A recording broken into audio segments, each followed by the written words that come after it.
Olá, amigos. Prossegue a série As Bem-aventuranças e Suas Virtudes e os episódios que você pode acompanhar aqui na playlist do canal Agenda Espírita Brasil. Nós estamos com Maruísa Baio, analisando, estudando as virtudes decorrentes das bem-aventuranças. Olá, Maruísa. Olá, Orson, mais uma vez uma alegria estar com você. Olá, você que nos tem acompanhado e incentivado tanto nessa nossa determinação de estudar as bem-aventuranças e suas virtudes. Muito obrigada, nós agradecemos muito pela sua companhia. No episódio anterior, você viu lá a exortação à justeza, traduções. Agora vamos à exortação à justeza, falando especificamente desta virtude, Maruísa. Isso, exatamente. Aliás, uma virtude que, aliás, a palavra justeza é pouco conhecida e o conceito que ela envolve é a que mais realmente se adapta ou explica melhor essa bem-aventurança dita por Jesus, a quarta bem-aventurança, porque no tempo em que ele comentou, certamente quem ouviu, que era o povo da Galileia, compreendeu ou achou, pensou que Jesus se referia à justiça humana, mas não é a justiça humana, é uma virtude. E vamos descobrir que virtude é essa. A Muito nossa, bem. a nossa referência, ou seja, a melhor definição que eu encontrei sobre a justeza está no livro O Sermão da Montanha, de Rodolfo Caligares, que foi um grande espírita, estudioso, escritor, que era natural de Americana, mas depois passou a viver em Rio Claro, cidades vizinhas aqui de Limeira. Ele ainda tem descendentes, filhas, netos, bisnetos, vivos ainda lá em Rio Claro. Tive o prazer de trabalhar junto com um dos seus netos, que também foi colega de profissão, também era professor de matemática, trabalhávamos juntos no colégio onde eu lecionava.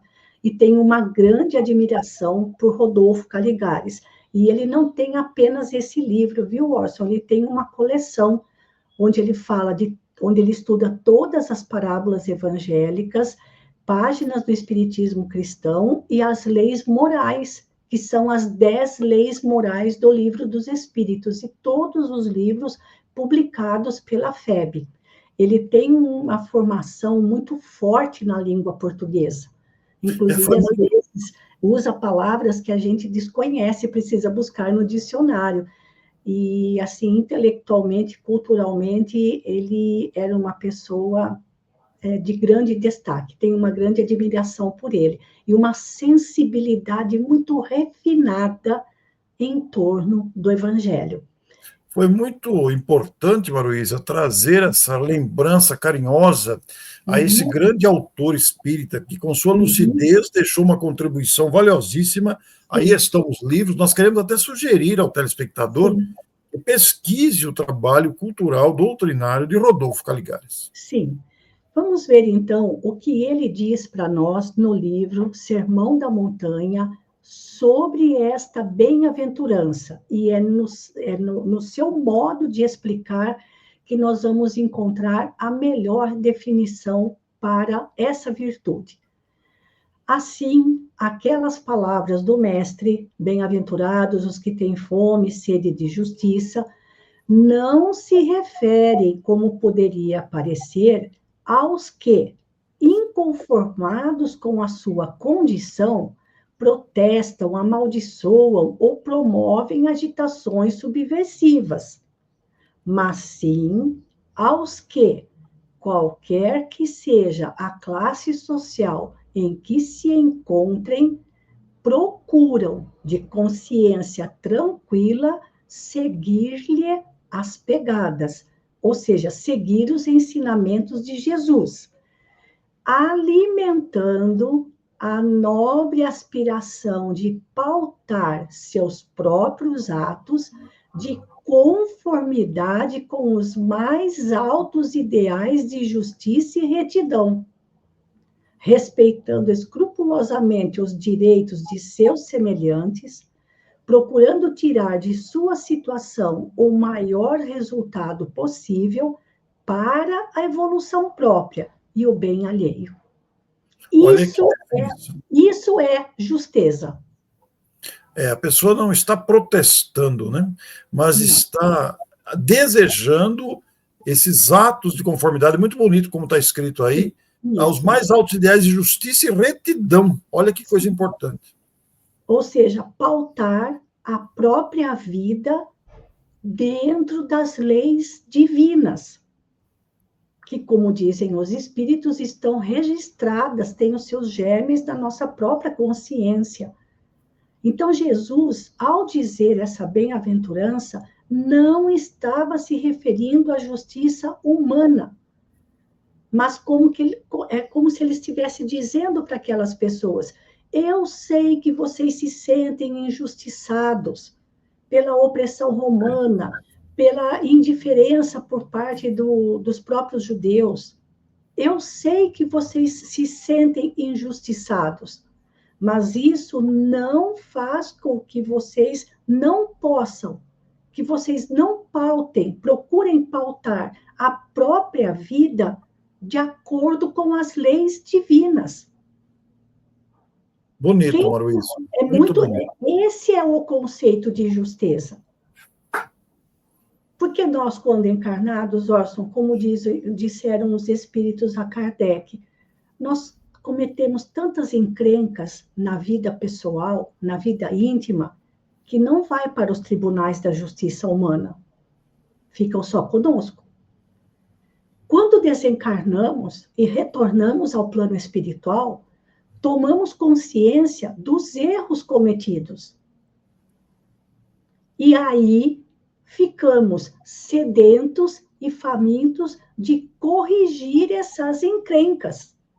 Veja, é muito interessante essa observação que você faz, Maruíza, porque essa fome e sede de justiça não é para vir de fora, né?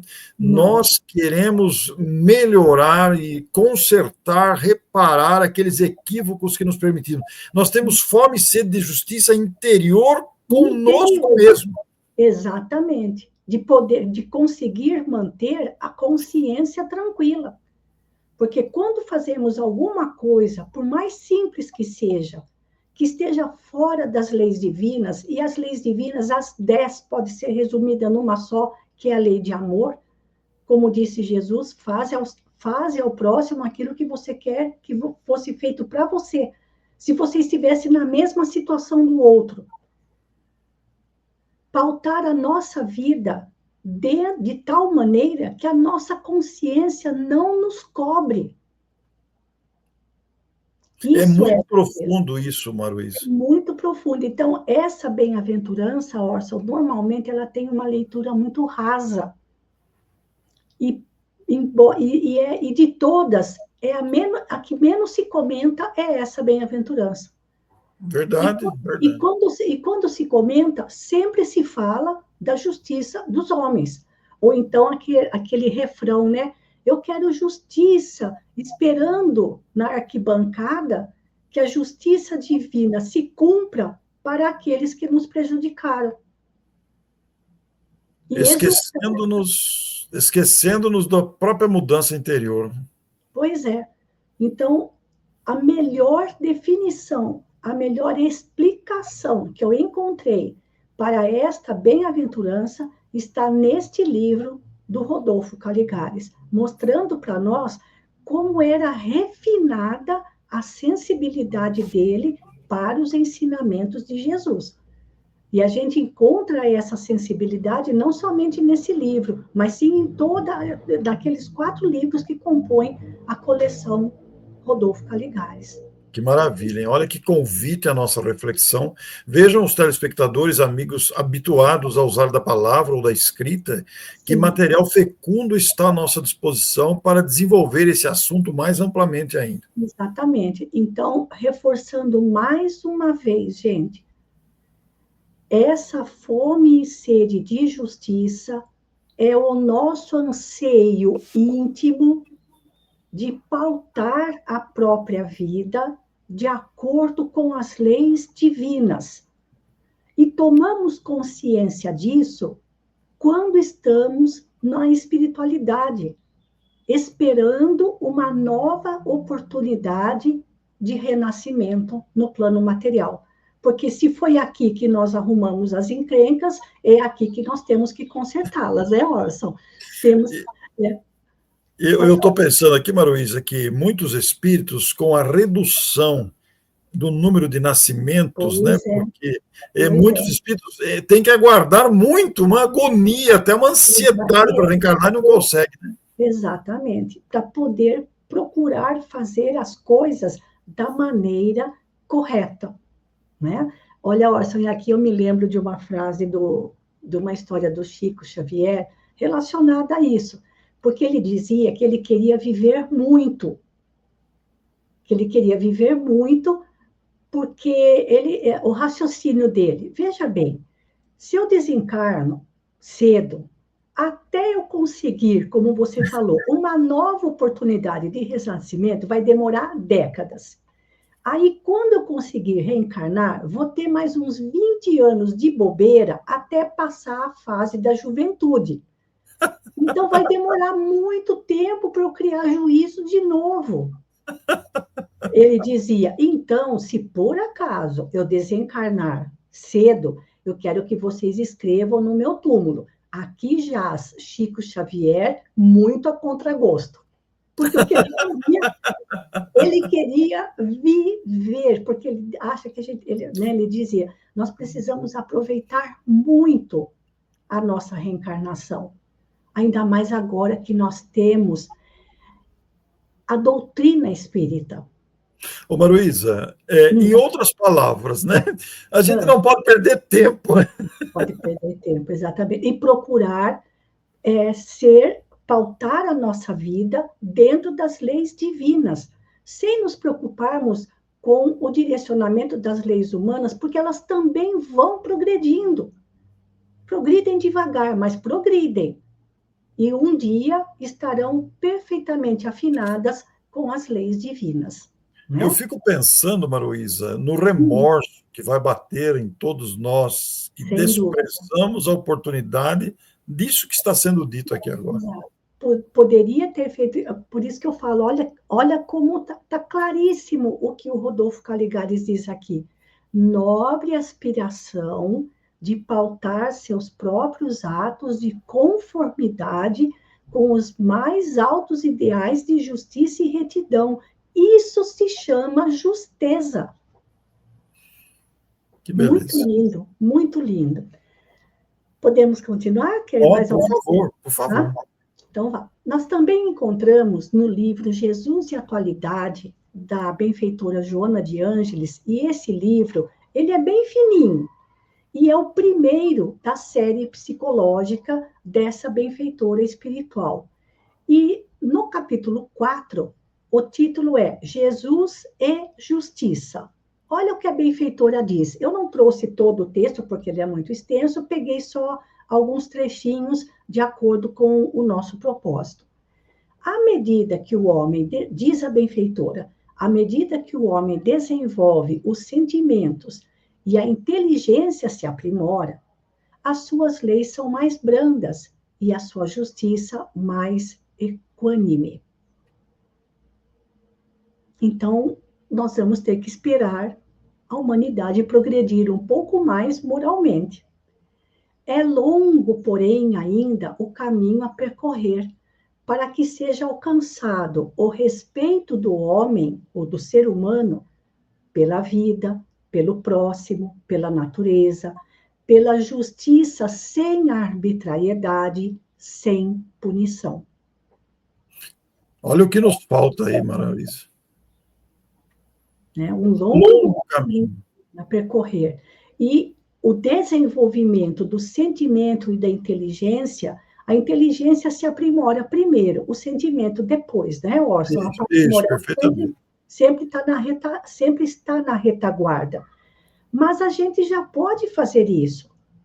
Aprender a respeitar a vida, o próximo, aliás, respeitar a vida, respeitar o próximo, respeitar a natureza, é a nossa próxima bem-aventurança, a minha queridinha, que é bem-aventurados os misericordiosos. Vamos falar da misericórdia, né?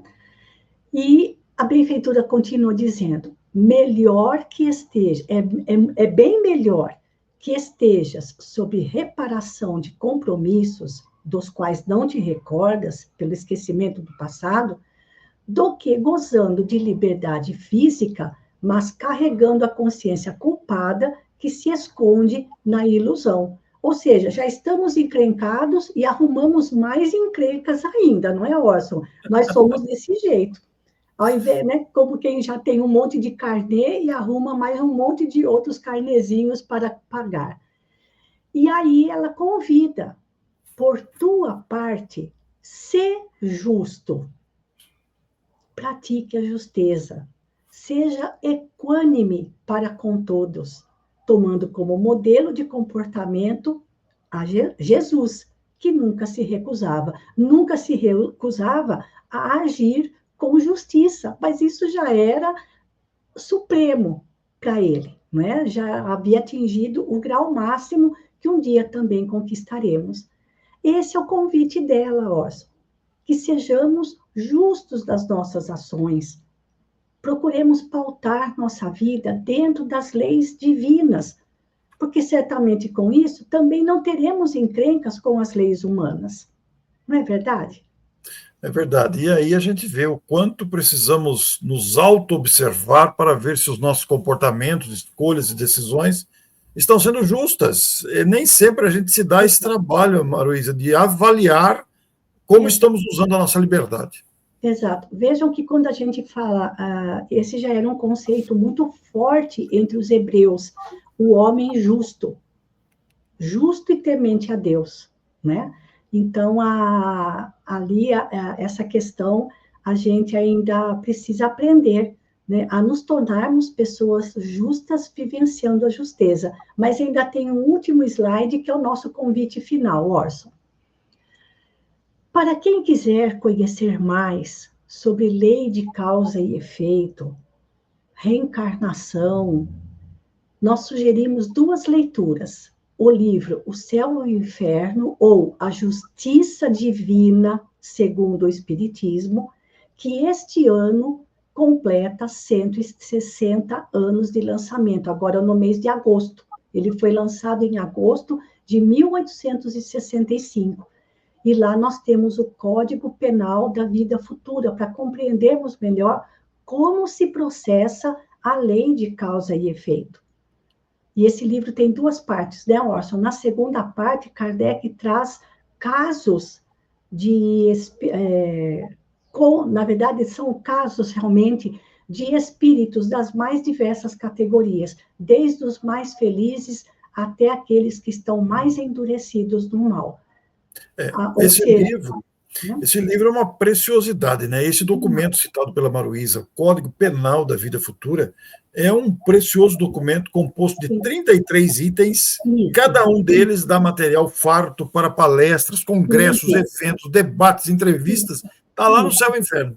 Isso, mas não é difícil de compreender, não é? Não precisa começar a ler o livro pela primeira página. Você pode até começar pela segunda parte, lendo os casos que Kardec traz. Depois, lendo esse Código Penal da Vida Futura. E nós temos como um livro adicional, psicografado por Chico Xavier, o autor espiritual é Emmanuel. Esse livro, Justiça Divina, é belíssimo. Belíssimo. Ele tem 82 capítulos, onde Emmanuel comenta alguns trechos do livro O Céu e o Inferno. Esse livro é maravilhoso.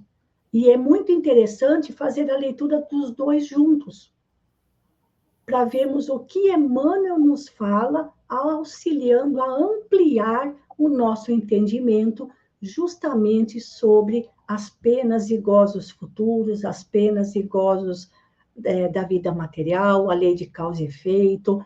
São duas leituras que vão ajudar muito a gente a entender essa questão da justeza nesta bem-aventurança. Aliás, isso. Aliás, toda a sabedoria de Emmanuel, né? Nossa, Também neste livro Justiça Divina, com a sua categoria em é escrever maravilhoso. sinteticamente, fazendo-nos compreender com mais amplitude. São Bom, Maruísa, detalhes. então, na próxima edição aqui da nossa série, o próximo vídeo, nós vamos falar sobre a misericórdia, traduções e a virtude em 2 vídeos Se Deus separados. quiser. Se Deus quiser. Então, um grande abraço a você, muito obrigado e até o próximo episódio das Bem-aventuranças e suas virtudes. Até lá! Até mais. Fiquem com Deus.